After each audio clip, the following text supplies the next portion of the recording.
boy bounces the basketball. Get warmed up. A little Michelob Light. Michelob Light. Is that a beer? Or Michelob Ultra? Michelob Light. They got a Mick Heavy. Let me get a Mick Heavy. Let me get 2 Mick Heavies. That'd be tight. That would be tight. When's the last time you had a Bud Heavy? Has it been a while? Yeah. Hey guys, welcome back. Another episode here from Men Behind the Mitts, episode number 93. Can't wait to get this one going for you guys. We got some stuff to talk about as far as I think spring is finally here. I don't know. We've had a lot of false springs and second winters. Snow in some areas. Dude, we had snow 3 weekends ago. It's nonsense. We got some divisional breakdowns to go over for you guys. Definitely got some stuff, some hot takes on Pittsburgh as of lately. They've been under the microscope. Poppy doing some big things. We're going to jump into that later. But first, let's get this thing going. Yeah, let's do it. But it's great to be back. Yep. As always, another week here. Last week was a good episode. We had a lot of feedback. I got a lot of messages. It's good to get deep sometimes. You put yourself out there. Yeah, I'm not a big fan of that. I'm a pretty private person. Yeah.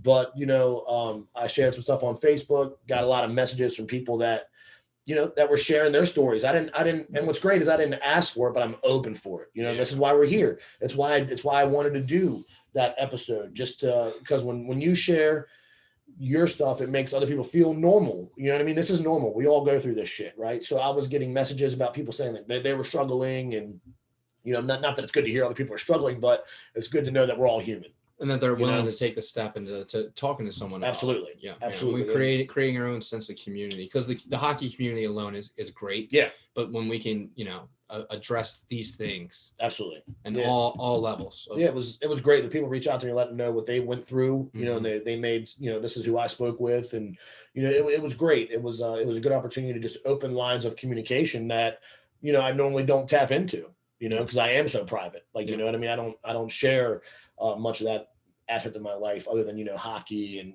working out and stuff like that. I don't share too much of my personal life because I do like I just like to be private. Me too. Yeah. The less you put out there, the less that can be used against you. And just, because it seems to be the world that we live in now. Yeah. Unfortunately, we live in a world where people get a little bit of information that you share with them in private and use it to try to use it against you or to, bad mouth you essentially. It doesn't make sense. Yeah. It's a shit world we live in. So it's nice to know that, there's people out there that you can honestly trust and confide in. Yeah, absolutely. It's a big step. So it was a good episode for the pod, a good episode just for life. Just for that piece. Just in life, to get that out there and share that information. So yeah, it's good. So building steam off that, the last episode I'd said I hadn't played hockey in a couple weeks, Yes. Got back in the saddle last night with the boys, with the Kraken, the local beer league team that I play with. And had a blast. It was good to see everyone. We got our jerseys in. Jerseys look great. Finally. Look like a real team. It's cool. Everyone. That's what I mean. You can tell everyone, even the team we played against, they got their jerseys. So it was like everyone just had it felt better. It felt like real hockey. You know what I mean? Instead it's like a pickup game, even though it's beer league, but it still felt right. It felt fun. Look good, play good. Exactly. I live by that. That's a Silky Mitts motto right there. You look good, you play good. It's a fact. When you put on that fresh sweater and it matches the socks, and you look around the locker room, everyone's swagged out. It was cool. It was a good feeling. That it was all the guys were smiling. It was good to see their guys smiling. But yeah, man, had some conversation with the guys on the other team. You know what I mean? It's like I don't even warm up. I just go ride the red line and talk to them. It's weird. But it's all right, Ryan Reeves. Yeah, it's just something I'm not talking shit, maybe a little bit, but it's just good to enjoy the presence of those guys, and the camaraderie of beer league is really it's still there. I mean, and that was good to play the team that we played. You know what I mean? With minus the other team and the whatnot, but it was good to play with them. To play against them and stuff. So it was always fun. It's always funny when we line up. These guys are a little bit older, when we line up and like, oh, I'm paired with you. We get to the face-off circle. I'm like, yeah, man, I'm just here to have fun. And he's like, oh, let's do it. Buck drops from fucking we're fucking gone. Me and Steve, you had the wheels all night long. Legs felt really fucking good. Awesome. Did a lot got to work on the hands, which is always nice. Got to take advantage of them not being as solid as a team. You know what I mean? Yeah, you have to work on individual things. Yeah, we worked a lot behind the net. Me and Stevie passing the puck behind the net. Hobby's one of our line mates, good old Harvey. So, just working the puck between us three, using our D-men. It's just fun to try different things that you normally wouldn't. Yeah. You know, I kind of use it build that confidence. Exactly. I kind of use it as a pickup, yeah. you know, honestly. But, you know, hit the gas pretty hard, you know, got a good workout in with the legs and got the hands moving, we got to a point where we're like, all right, only deflections, like, you know, only deflection goals, no more straight up shooting, you know. So, oh man, I had this great deflection off the heel. It was fucking beautiful. But yeah, man, just working on, you know, just working on you know, because I like all night long. Like, it's one of my favorite things is like I like to get the puck deep, you know, out of our zone, hit someone cross, and I just jet all the way down. You know, I'm like, put it on. You know, I'm there on the heel, or I try to turn and get in front. But that's one of my favorite. I love deflections. It's like one of my favorite fucking things. Yeah, it's an art. Exactly, it's beautiful. Like when you're like, oh, like, and when I got it off the heel, so this, and he's like a nice light sauce across. I was coming, you know, across the net, right off my heel, and just right past the goal. He was like, oh, and kicked his leg out too late because he wasn't expecting a deflection. Yeah. And I was just like, oh, that one was nice. And even the tender was like, nice tip. I was like, yeah. I was all part of the plan. Yeah. But yeah, it's just fun. You know, it was a fun game to play, and it was good. Good. It got rid of those feelings of not wanting to play. Which was really nice. That's awesome. Yeah. And you got to do some pickup, right? Yeah, I went to a pickup at a local barn, and it was a little shitty, to be honest with you. That sucks. I threw on a white sweater to skate with the guys who had less skilled, who all ended up to be on the same team, and there was no goalies. Little pipe game. No, they put 2 nets in, so you could only go top shelf. Laid them down. Yep. Which is cool. I'm okay with that. In my mind, though, being a skilled player is no goalies. It's a possession game. Right. We get in the zone. Let's just hold the puck. Let's sauce. Let's work the puck around, shooting on an empty net. Yeah.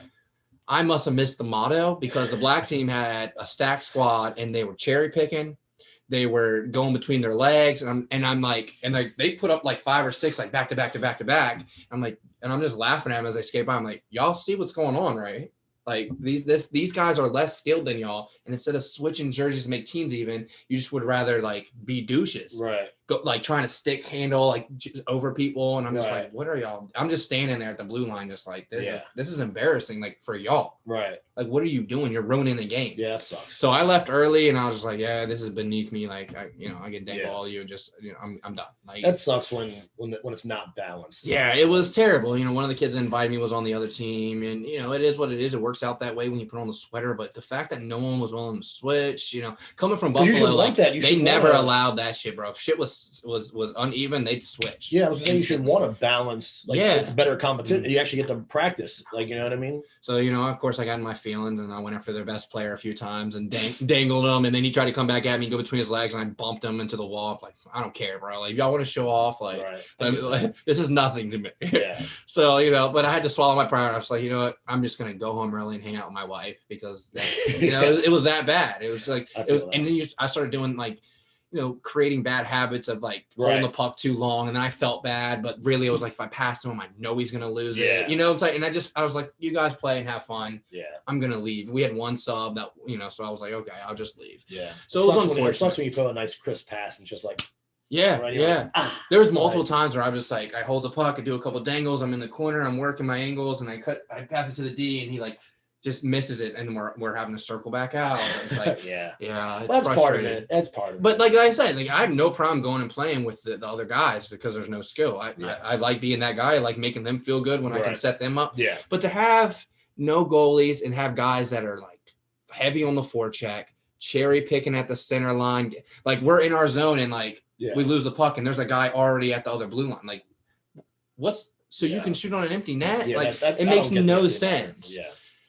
So I'm hoping, next time I go that there is goalies, and because I was like an empty net, I'm not shooting that day. Yeah. I didn't shoot the puck one time. I was like, I'm not shooting the puck. Like, you know what I'm saying? Like I'm gonna work on other things. It's kind of how I played last night. I didn't take a real shot. Everything was a pass. And the fact that these guys are like trying so, it was just a bad experience, and just like it just made me laugh coming from Buffalo and seeing the way this is like the area isn't that big in hockey, and to see that there's that type of like douchebaggery going on. Like you guys should be trying to, in the back of your minds, like grow the game and enjoy everything you can. Instead, let me feel good about myself for this little hour pickup against older guys that can barely skate. Like, it's just unfortunate. So, we got to keep doing our thing is what I came to the conclusion is if I just keep trying to grow the game around here with you boys, the way we do things, we'll be all right. But yeah, it's unfortunate there's still like assholes like that out there. Yeah. Here's the thing. I used to be one of those people. You know what I mean? Like I recognize that, which is why I try to make it better now. Yeah, you know, because like I'm sure that's good on you to recognize that. Yeah, like I'm sure that there's people that maybe don't play because of things that I've said or done. You know what I mean? I understand that, and that's why I'm trying to be better as a hockey player, as a human. You know, every time, and that's something I realized like 2 years ago. You know what I mean? Like I'm just trying to get better at. Like, hey man, I'm glad you're here. Like that's when you line up against me. Like, oh, I'm gonna line up against you. Like, hey, I'm glad you lined up against me. Let's have some fun. You know what I mean? Like, got in a couple board battles last night, and I'm always like, hey, good battle, good battle. Like, I love that shit. Yeah, you know what I mean? Too. Like, don't get mad. This is what hockey is. You know. And it was funny. One guy cross-checked me, not cross-checked me, but gave me the bump in front of the net. Playing the game. Yeah, playing the game, and I was like, thank God you hit me low, because he knows the one guy knows to hit like my ass pad, like my lower, because I was like, I just don't go above my pad, man. I said, give all the loving you want, but keep it on the pad. Yeah. He's like, I get that. He's like, that's cool. I was like, thank you, I appreciate it, because I'm gonna be in front of the net, but just please give me some low love. I don't need it in my ribs. I said the back's tender. I got 2 slippery discs. You know what I mean? Yeah. Like I don't need the high love. Just keep the love low. So and that was cool. And we talk. I usually now I make it a point. Like I said, I talk to their bench. Like, hey guys, what's up? Let's have a fun game. You know what I mean? Like, and I've come to see that when that stress is alleviated from them, it's a little bit more fun. For even though they, it was a toughie. It was a 12-1, victory, but try to have more fun. Like, it's almost like, honestly, like I was thinking about it last night. I was like, instead of putting our own team in, I was like, me, you, and Stevie should go play with them. Like go join their squad. Yeah. Like, hey, what's your worst team? Okay. Yeah. Like we're not trying to hijack your team, but let's have fun. Yeah. You know what I mean? Yeah, we can bring a different atmosphere to the locker room for sure. Exactly. Hey boys, we've won before. We're a higher level skill. Yeah. We're not here to coach you. We're going to show you how to have fun playing this game. I literally so I'm big on communication. That's I think that's why too. You got to talk. That's why me, you, and Stevie play so well together. So we talk the whole time to each other, right?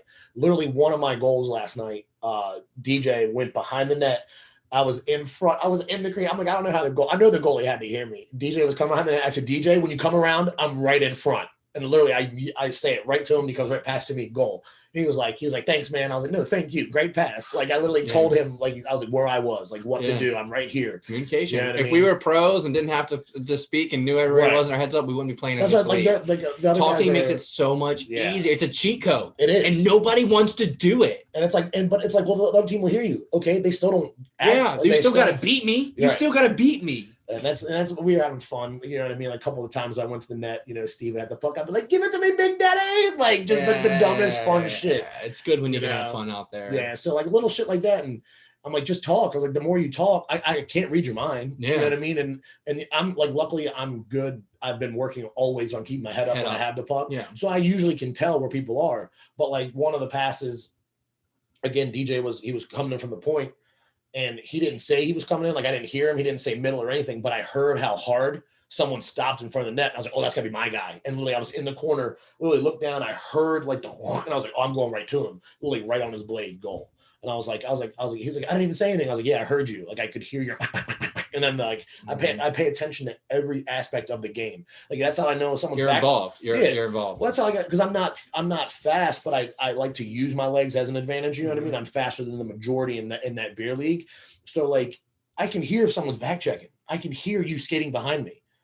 Like I listen to these little things, and you pick up on all this little stuff. To me, I look in the glass. I'm going in the corner. I look in the glass and see who's behind me. Yeah. There's so many, and that's just from playing so long. All these little tips and tricks, and you look at these other guys, and it's just they haven't played this long. And that's an IQ. That's a hockey IQ. And I'm not saying I'm not good. I'm not good. I'm a solid beer league player. The more you play, the better you get. And exactly. You pick up the little innuendos. You pick up the little sounds. And when and when you're in love with the game too, like us, we watch hockey a lot. Yeah. So we're basically, that's practice. We're watching gameplay.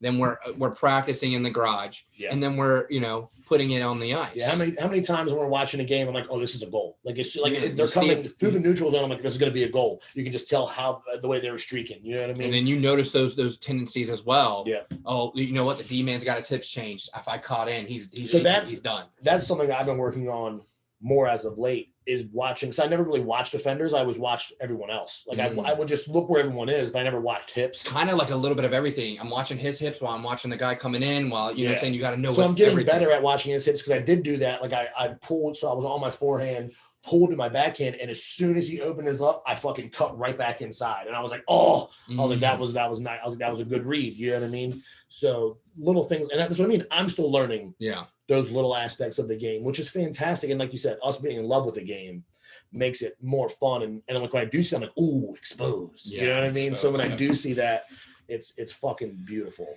That's awesome, man.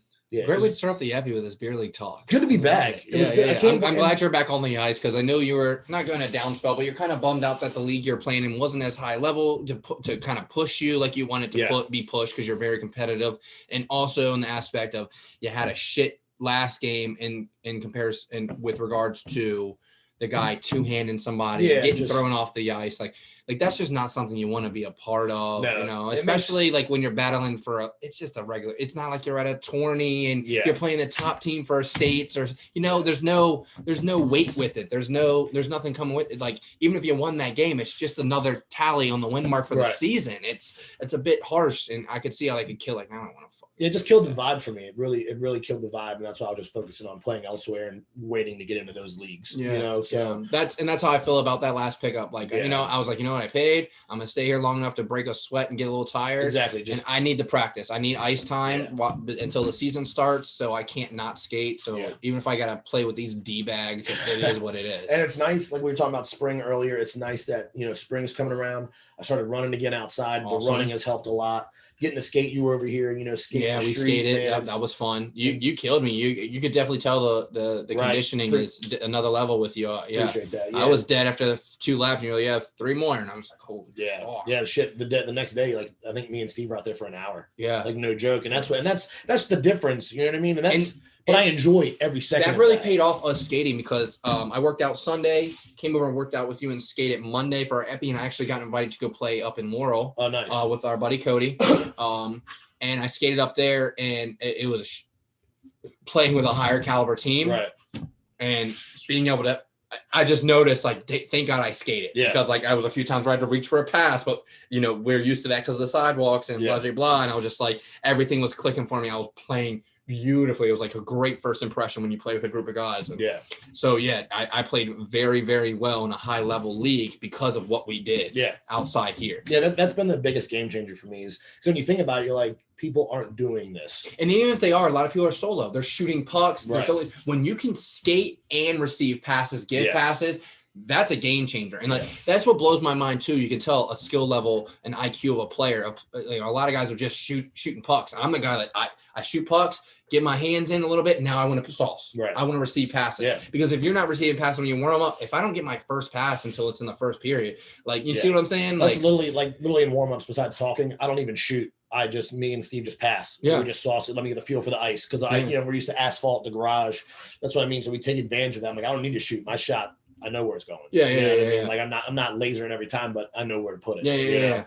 So it's like I'm not one of these people who just are focused on ripping pucks. Like, nah, I do that all day. You know what I mean? I literally shoot 100. That's part of my thing is I started stick handling and shooting 100 pucks a night. Like it just makes it.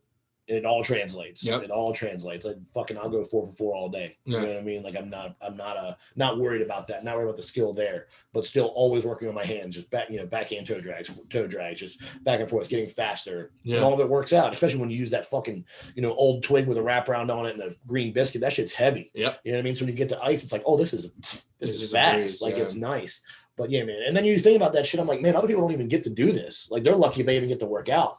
The wraparound and the green biscuit really changed the game for people. You don't need the shooting pad. You don't need a large area. You can do it on your back deck. You could do it in a small little concrete area under the decks. You know what I'm saying? I've been getting a lot of love from both of them on Instagram lately. Green Biscuit Official and Wraparound. Shout out to them. I'm getting a lot of love.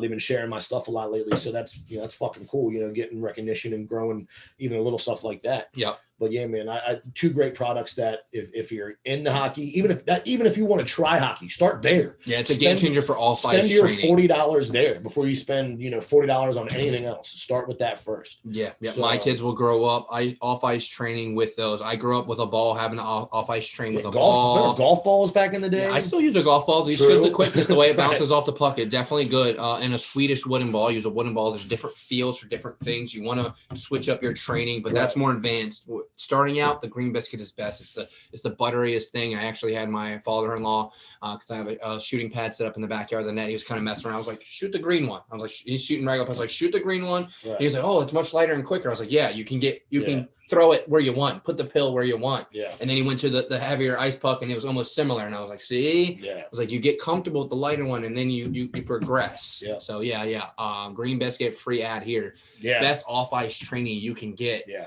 Been wanting that for 20-something years, and we finally got it. Yeah, because we grew up using. I know me and Stevie, when we played on the same roller team, when we would practice out on the street, we were using roller pucks, and one wrong bump, and it's boom. Now it's up on the side, it's rolling, it's all over the place. So green biscuits, they really nailed it. And ball life, like we grew up with balls, the water in them. Yeah. How weird. That was brutal. I hate playing with ball now. I'm good. But yeah, man. But I'm glad that we've got the technology. And the game has come a long way in many aspects. Yeah, the sticks, all the above, man. Yeah. But so it's nice that spring's here. Get to take advantage of being outside, working out outside again. Just getting in the full groove of everything. So happy. We got tournament season coming up. Mm-hmm. Just a lot of good things looking forward to. Yeah. Men behind the mitts working on some few things. We're hoping to get some playoff parties going here for the boys here locally. We got our boy Denham Dangler working on the tournament team. So we got a lot of big things coming for us. The growth it's slow, but it's growth. You know what I'm saying? And we're eating our Wheaties and our broccoli, so we're getting there. Yeah, it's a grind for sure, and I love it. I've grown to love it, and I'm getting ready to graduate, so getting that behind my belt, can't wait to receive that. And then now focus time on this. It's more time on this. It's just going to be it's fun. You know what I mean? That's what's most important to me, is that it's fun. So it's fun, and we get to give back. We get to, what I mean? It's just, it was a game changer getting us back together too. Yeah. Now that we're able to do this and it's next level. We're able to pre-plan our meetings, in our workout sessions and things like that. It really gets us back to where we're at, vibing and growing to where we were at when we first started this. So I'm excited. Yeah, I'm really excited. Big weekend though, with us playing hockey and everything. We also had the NCAA Division I men's Frozen Four championship game, and boy, it did not disappoint. What a great game! I don't know if you got a chance to watch that at all. I got to watch the semifinals. I didn't get to watch the final. Okay, yeah. So the final was Denver versus Minnesota State. And just to keep it short and sweet here, Minnesota State comes out early, gets the 1-0 lead against Denver. And it looks like it was going to be Minnesota State's game. They were playing great hockey, holding off Denver. But boy, oh boy, that third period, it's a 60-minute game, right? Third period. And Denver came back and they showed out why they have 12 first-round draft, NHL draft picks, not all first round. On their team, and it turned into, it got brutal. Yeah, it got brutal, and they stepped out. But man, I love watching college hockey. Yeah, I really do. To see the youth. Yeah, these guys are still like the small mistakes you notice, obviously between a pro and a college guy, but you can also tell the huge standouts. Like say that when you see that player, those players are special. There's even at all different age levels, and you see that one player, and you're like, oh, that kid's going to go somewhere. Minnesota State's goalie getting the award for Hobie Baker, so he's the best player. So that was huge. They had the best player in NCAA hockey that year was Minnesota State's goalie. That's awesome. So it was a great hockey game. And not only that, I know Michigan was knocked, I believe, by Denver in the semifinals, and they already got two guys in the NHL. Owen Powers signed with Buffalo. They got Berniers signed a contract with the Kraken. He's already at practice as of today. Yeah, it's crazy to see the translation of these guys, and not to pump us up anymore, but American players. It's great. It's great to see the game grow. It's also great to see the game grow in America. Yeah. Canada's kind of took the reins, obviously, but to see the American side of it grow, and you start noticing also, at least for me, following NCAA, for a very long time, we're starting to see now these college hockey schools picking up guys from Sweden, Yeah. picking up guys from Russia, Yep. blah, Might blah. as well. And you're seeing these young guys come in instead of playing juniors in Canada, they're playing NCAA Yeah. D1 hockey. Yeah. So it's great for the game to have that second alternate. You don't got to go play juniors in Canada. You play NCAA, and you can also get an education. Get an education. You're not just living with a family up because in because Canada. as many players as there are, it's very still a small niche Oh, yeah. to make it pro. And even guys that gets drafted and go play pro don't make a pro roster. Exactly. You know, they're I was gonna playing say, minors. what is their Division I teams, like 20 something Division I teams? Something like that. There's a lot more club teams. Yeah, a lot of than club there are teams. Actual. It's hard. It's hockey's comparable in my opinion to a women's collegiate sport. They don't get the funding. Football's where it's at in college. Football and basketball. Hockey, Yeah, even baseball, like you know, in regards to college, like unless it's a big team like Texas. And, baseball doesn't even get that much love when it comes to collegiate. Yeah, usually it's all football and basketball and stuff like that. But it's good to see that these teams, like those programs, you get Boston, Mass, Denver, Michigan, Minnesota. These are teams we expect to see, doing the Final Four and stuff like that. Yeah. And to see that they're consistently there, they're still putting in the work, to grow that program and stuff like that. Yeah, it was in Boston this year, so a sellout crowd, so it was huge to see. I love that they switched around to the cities, obviously, and something I need to do. It's on my bucket list. Yeah, I would love to get us there to watch a Frozen Four tourney, because with the Frozen Four, it's so quick. You take a weekend out, Friday to Sunday, you're getting semifinals, finals, boom, a great weekend of hockey. Yeah, that's awesome. Good. It's got to be one hell of an experience as well, So yeah. I'd definitely take advantage of that. Yeah, definitely. But moving forward, let's hop over into the NHL, guys. We'll do some NHL breakdowns for you. We've got a lot of stuff to go over. The first hot take I got to jump right into, Auston Poppy Matthews. The guy, our guy, the guy. Big dog gotta eat. 58 goals. 50 and 50.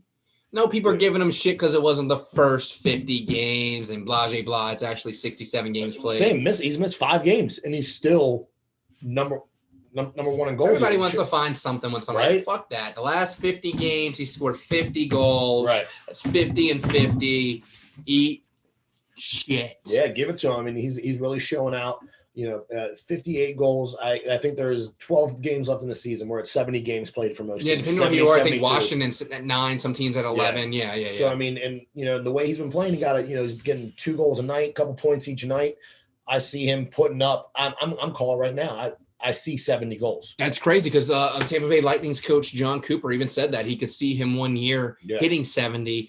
I don't know if he can do it this year. He's on a hot streak. I think it'll be a time constraint. Yeah. But I think the way he's playing 2 goals a game almost at this point is huge. Definitely could see him hitting 65. 65 for sure. And Toronto's coming on strong as late. I think this is going to be one of their best pushes in the playoffs. I think that this is one of the best back on the blue line. Yeah. You got Soup, aka Campbell. Yeah. Back between the pipes. This could be the year. I've had this talk with you numerous times. I don't give a shit what they do during the season. Yeah. Until they make it out of the first round. Yeah. They don't mean shit to me. And I hate to be so cold and brutal about it, but it is what it is. Like, I get my hopes up because it's a Toronto thing. I'm pulling for Poppy. I'm pulling for the Toronto crowd. I'd really love to see Toronto. I think it'd be great for the game if Toronto, an original 6 team, could bring home the cup. It's a big deal. But especially when you got so many variables this season, right? You know, we're gonna jump into divisions, but I mean, we're looking at Vegas not even making it. Maybe it's crazy to see, right? Washington winning, beating Tampa Bay Lightning, Pittsburgh, and then Boston. The last 3 games, just that's killer as well. There's a lot of hockey being played that means a lot right now. So if Toronto making the playoffs, not a big deal to me. I expect that they can get out of the first round, even if they lose second round. I think that's growth for them. Yeah, absolutely. And give a little faith, and I mean, they've had their woes, and they've definitely had some woes in the 6. You know what I mean? So that they whatever they can get, they'll take. I just hope for them in the hockey community, they get past the first round. Yeah. Another hot take we got to talk on: Pittsburgh Penguins. They got 2 guys in the hot seat right now. First infraction I want to talk about is Sidney Crosby and the left hook he hit Dowder with in the game on Saturday. Gets tangled up with Nick Dowd, in the dasher area. Dowd, I believe knocked the puck from him. As Dowd is picking up his stick, Sid hits him with a left hook. and damn near, I don't know how much damage he really did. His glove was on, you know. And when you say left hook, it was legit. He just took a fucking swing. But I mean, shook Dowder right on the chin. Yeah. I mean, they're not expecting a punch. You know, and you get hit like that. I mean, he went down. Yeah. You know, and it serves him right immediately. Dmitry Orlov went down and scored immediately on that play. Yeah, didn't even get to assess the penalty. And in my opinion, that should have been 2 and a 5, 2 and a 10. I mean, that's intent. You know what I mean? That's intent to injure, essentially. Absolutely. When you want to punch a guy out of frustration, you just, let go of your stick.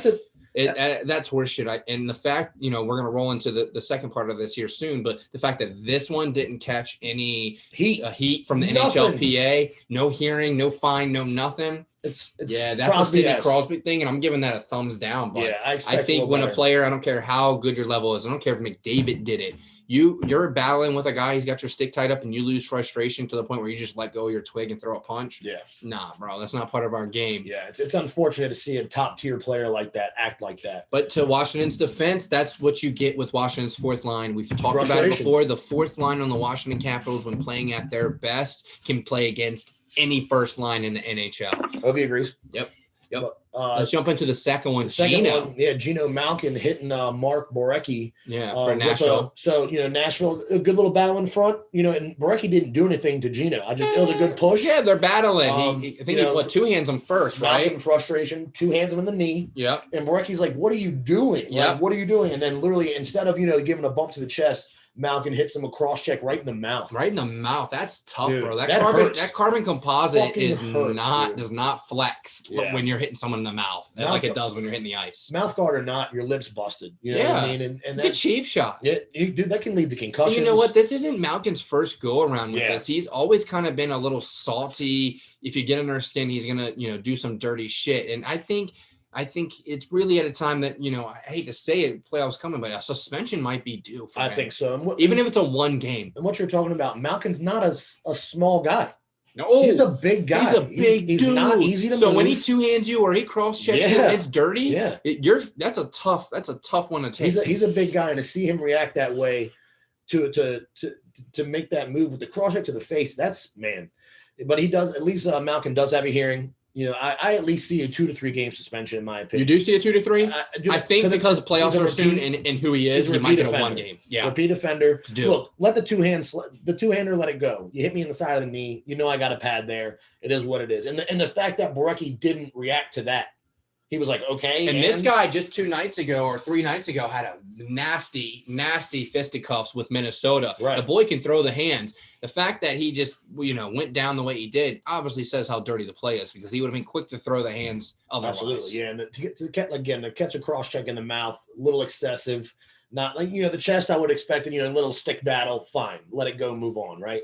But to go for the face, that's a big deal. I'm kind of sick of his shit. Temper tantrum. It's a fucking temper tantrum. Both of them. That's intent to injure, in my opinion. That's what you get when you're in Schittsburg. Right. You just, and when you're catered to, that's what I feel like that team is catered to, especially, and removing the Capitals, from our background. You look at everyone has a support. Everyone thinks Sidney Crosby is a soft ass bitch. Yeah. And this is why, we've had our personal stories being Caps fans, of where Ovi gets a hat trick and he goes and asks the ref to make an announcement to ask the fans to stop throwing hats because he wants to play. Exactly. Yo, eat a bag of D's. Like, that's crazy. Like, it's always something. Every franchise, has a story of where Crosby has been a little whiny girl about it. And it's tough. It really is tough to talk about him in this manner, because I'm arguably saying he's the GOAT of our generation. Yeah, really. One of the best players. Until McDavid and Matthews wins a cup, that's really all it's about. And Sidney Crosby right now still has the reign in my eyes, even with McKinnon, as being one of the greatest players of our generation. Yeah. Great two-way hockey player. A lot of people will say, Ovi this, Ovi that. Ovi's a great goal scorer. He had to be taught two-way hockey from Dale Hunter, and he still threw up a fight there, and he still isn't a great two-way hockey player. Right. He's definitely evolved, but when you talk about hockey players, every aspect, Sidney Crosby has a 90 to 99%, and in every attribute. IQ, skating, hands, vision. It's ridiculous to see the plays he's made throughout the years, from smacking it out of the air and everything. He just creates space so well. He's a great puck container. And no matter their size, right? He's really great at holding the D-man off and using his one hand. it sucks to see someone like that be such a girl. Yeah, and that's no offense to women, but you know what I'm saying. He's just a smaller guy too, and you know what's going to happen when you're a smaller guy in the league. You're going to get bulldogged. You're going to get pushed around, and he holds his own. Yeah. But with the chops and the punches and stuff like this, and it going under the radar and not noticed so much. To me, there should have been something from this. Yeah. So hopefully, I mean, and there wasn't, but hopefully he's under a microscope. Hopefully, we can continue to keep an eye on it moving forward. Yep. I hope we see them in the playoffs. Yeah, I have a feeling we will. It's definitely going to be an interesting run into the playoffs this year, which brings us to our divisional breakdowns because we got to jump into this. I want to start with the Atlantic Division. Florida Panthers holding on to that number 1 spot, 108 points. Toronto at 100 points. Tampa Bay in third with 96, Boston in fourth with 95. The rest of that division is pretty much out. Mm-hmm. But it's good to see, Florida still is my eyes. I'm watching Florida. Yeah. This team, especially with the addition of Claude Giroux, finally got his first goal last week with them. So, I mean, this is a team that's going to be dangerous. Their goaltending, I think, is most on par going into the playoffs. Spencer Knight's played well. Bob's been fantastic. Yep. I think we got to talk about the most underrated player in the NHL, Jonathan Huberdeau, breaking 100 points. Got three points, was it the other night in their game? That's huge. Yeah. And when you have that level of skill performing the way they do, not to mention all the secondary scoring, Uyghur, who else we got over there? Duclair, got to talk about Duke, right? Duke's always. I love that he's found a home there.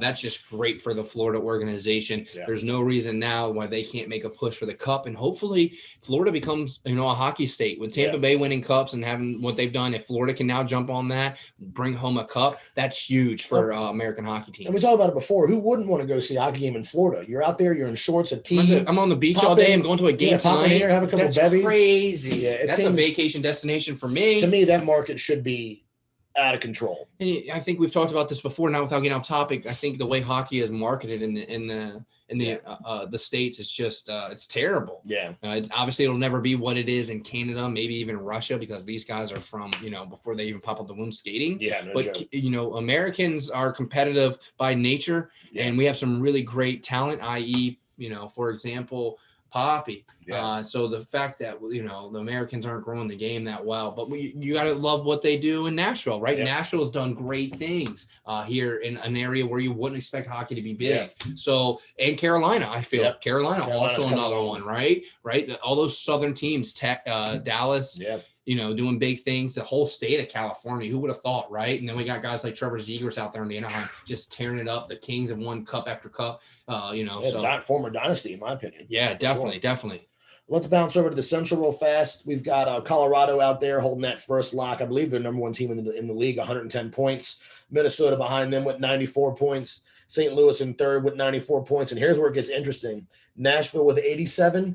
Dallas coming out of nowhere with 86. They have the same amount of games played here. Dallas is going to be making a hard push to bump Nashville out of that spot. And then we got Winnipeg down at 79. But Winnipeg, the way they've been playing as of late, they can be a spoiler in that division.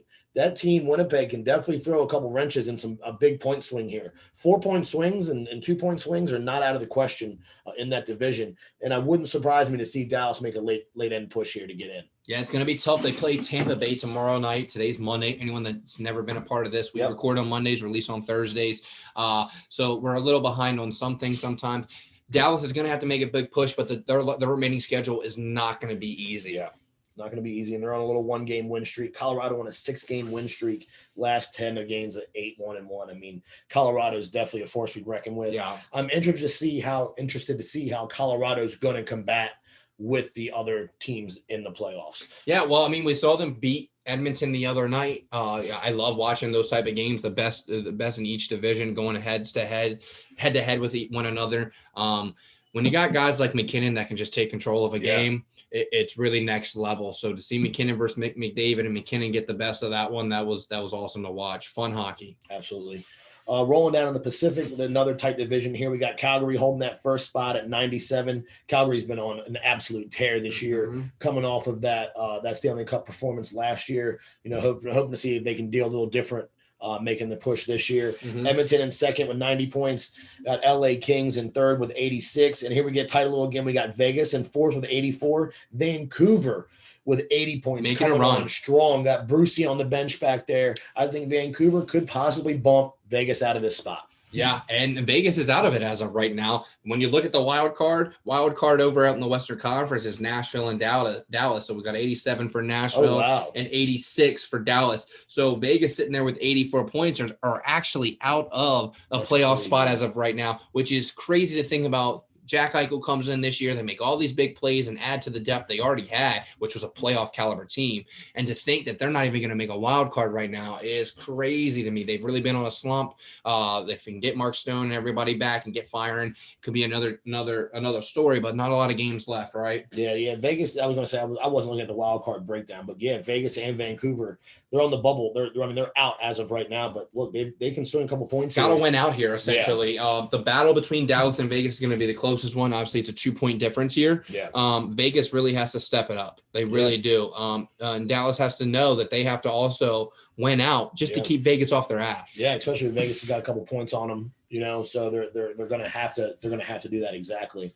But it's going to be interesting that division is still shaping up. The Western Conference is so tight this year. Mm-hmm. It's so tight. The Eastern Conference is a little bit different. They've already got the space set up. I feel like there's decent point gaps in the Western Conference. So I think we're kind of set there. But let's jump up to the Metropolitan Division. Yeah, let's do it. Carolina still holding strong at 102 points here, number one spot. The New York Rangers at 100 points. Both those teams have clinched now a playoff spot. Clinched and both very scary. We're definitely going to touch on New York here in a second. Pittsburgh, we were talking about in the number 3 spot with 94 points.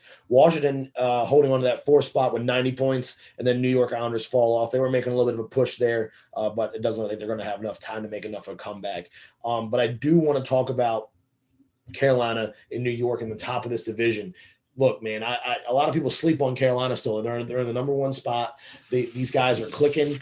Aho's having a hell of a season. Freddie Anderson, they got their goaltending is on point, and I get Svechnikov. Yeah, love to see the young guy Svechnikov doing good things out here. But the goaltending and the defensive standard of Carolina is something serious, man. Mm-hmm. They are next level this year. I think that's what's going to carry them deep this year. That goaltending and defensive standoff is impressive. And then you got guys like Svechnikov, Aho that are putting the puck in the net. Yeah, Teravainen. Making it easy up front. Yep. It's crazy. Which brings us into New York. Holy crap, man! Can New York even get any better? They are playing top tier hockey right now. Top tier hockey. They're on their last 10 games 7-2-1. You know what I mean? They are on an absolute tear. And it starts with their goaltending. Yeah, they've had great goaltending out of their lineup. You wonder why we talk about goaltending a lot, and this is why goaltending carries these teams when those goals against are down around 2.1, 2.3, and you're getting away from that 2.99 and that over 3 area. It takes the pressure off your players. Your defensive is getting that support. Your offensive squad is able to relax. They're not rushing. They're not forcing things. They're just playing clean hockey. Yeah, Igor Shesterkin second in goals against at 2.07. He's first in the league at save percentage with a .935. And he's honestly been one of the best goalies in the league. If he does not win the Vezina this year, it's gonna be by a toothpick, I swear. Kincaid has also played well. Georgiev really fell off for them, but they've really made something happen with them. But you got Kreider at 49 goals. Kreider's nasty. He's having a career year, gonna break 50. I don't think he's ever done that. I've said this time and time again. This guy deserves the C. Kreider has more goals than McDavid. We're just throwing it out there real fast. Just a quick stat. Wow. Quick stat. Following up though, Zibanejad with 21 and Panarin 27 and Panarin at 21. The fact that Zibanejad and Panarin have less than 30 goals this season and they're in the position they are just as a testament to how deep this roster is. Yeah. One more Kreider fact for you. He has 25 power play goals. Ovechkin only has 15. And we know, and how much should people talk about Ovechkin standing in that circle, ripping the puck, still can't stop it. But Kreider literally has 25 power play goals. Just another testament to how important he is and his role on that team. Yeah, Absolutely, man. Kreider's really solidified his role with that squad. Pittsburgh has been playing well. We know that. Yari, all-star goaltender this year. They're sitting at 94. Man, Yari, he just looks so wishy-washy to me. I feel like that's going to be a low of theirs. Yari is not. I think they could lose it because of goaltending, but that also leads us into the next team we want to talk about here is Washington. Washington, like I mentioned earlier, just beat Tampa Bay Lightning, just beat the Pittsburgh Penguins, and on a back-to-back after Pittsburgh beat the Boston Bruins. 3 big That's wins. huge 6 points. Some of those games were 4-point games. If you look at it, the fact that they kept a divisional team from getting to themselves. I was amazed just because of how shaky the goaltending has been for Washington here as late. Samsonov hasn't played his best hockey. Neither has Vanacek. Both goalies looked shaky in all 3 of these games. Vitek getting the start against Boston, Sammy running with Tampa, and the Pittsburgh game.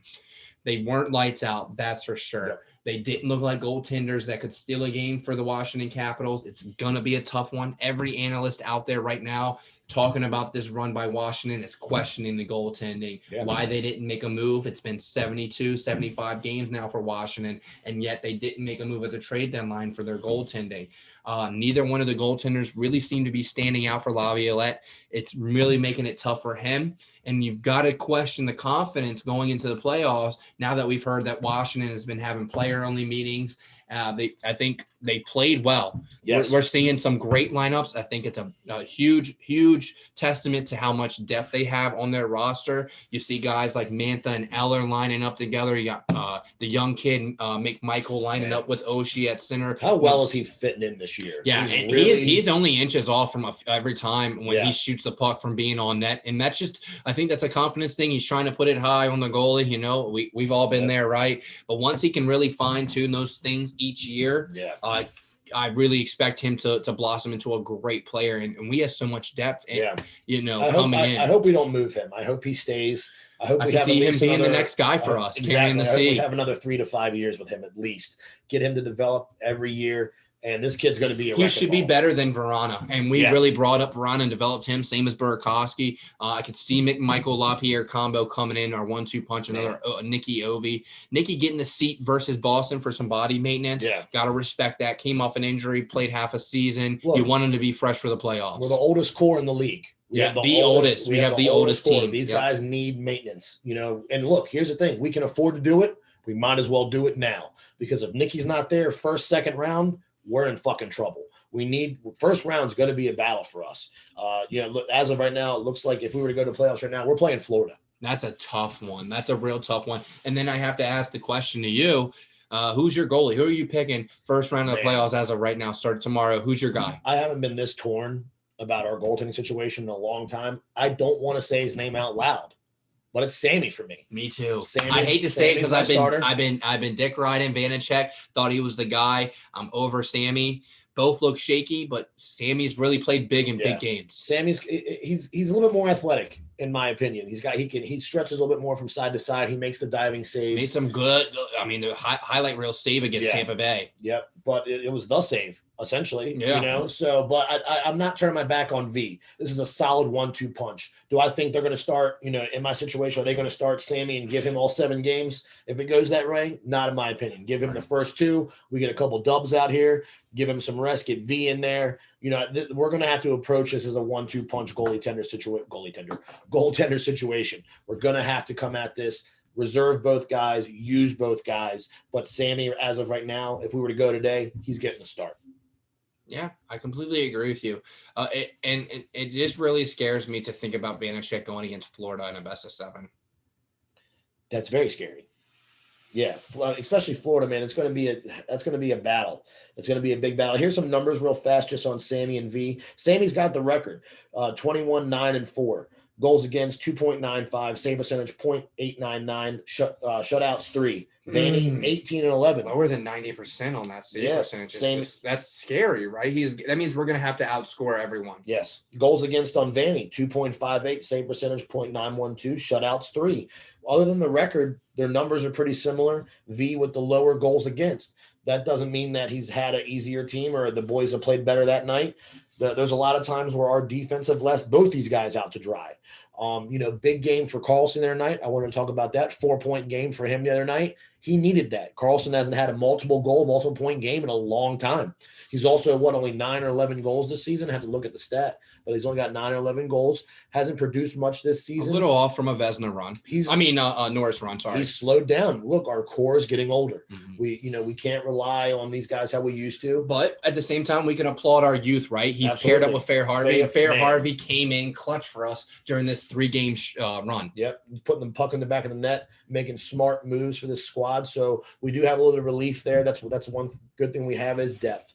TVR, Schultz, gotta go. I think they're kind of the old men out as of right now when you come to our defensive pairings, whatever it may be. I haven't been a Schultz fan in a while. Yeah. But Jensen needs to get back on a streak.